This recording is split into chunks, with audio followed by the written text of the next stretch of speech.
Hi everyone, my name is Peter. Thanks for joining me at Our Ship Sound. I want to show you a couple ways that you can add more feel and more life into your keyboard playing. I'm going to take something that I recorded just a moment ago, and I've done a couple things in the recording software to kind of take the life and the expression out of it. And as you listen to it, you're going to hear it's very perfect, but it's very mechanical.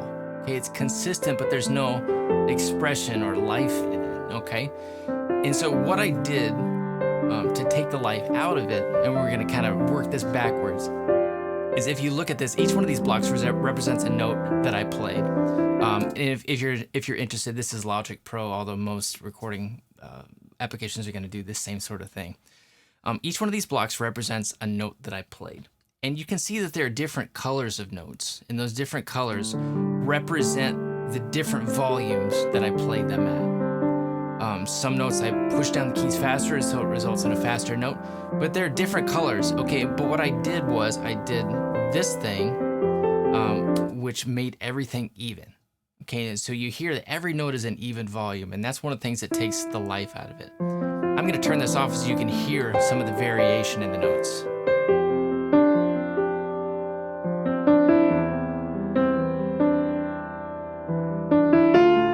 So that's one of the things you can do to make it sound more, have more expression, is to add more difference in the volume of your notes. The other thing that I did was, you notice as you look at these blocks, everything lines up perfectly with the grid. Everything was kind of nudged one way or another to be perfectly in time with a 16th note, okay? So there's no variation. Everything is very locked in. It's perfectly rhythmic, but it makes it sound mechanical, okay? What I want you to think of to add more feel and more expression into your playing and variation is to think in terms of swing, okay? And when you think of swing, you think of that uneven do-do-do-do-do-do-do. I'm going to actually re-quantize this so you hear it like as total swing.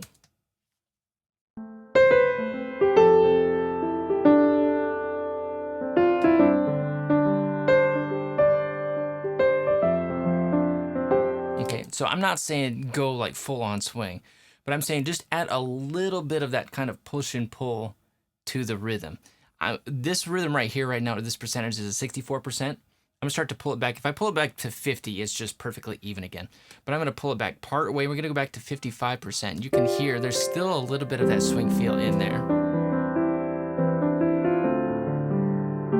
I hear probably more as swing than I do as straight. But now I'm gonna pull back to 53. Do you still hear a little bit of the swing sound in there? There's some. Now, it's kind of in between 52 and 53 that I hear it. I start to hear it more as straight than I do as swing, but it's got a little bit of that rhythmic variation to it.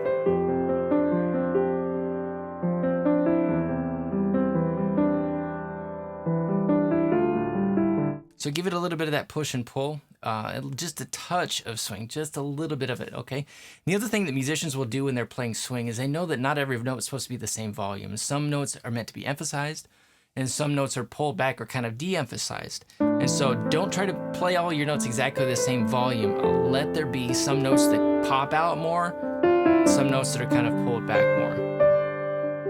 So those two things, those slight rhythmic and timing variations, and as well as the volume variations of the notes you play, make a big difference in giving feel and life into what you play. Here's the way I originally recorded it without any extra processing.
I hope that gives you something that you can experiment with your own playing. Just those little timing and volume variations go a long way. For more on these sorts of techniques, you can check out a couple of keyboard courses that I have available for you, Fluent Piano Melodic and Fluent Piano Background. You can check out the links in the descriptions below. Thanks for watching, everybody. We'll see you soon.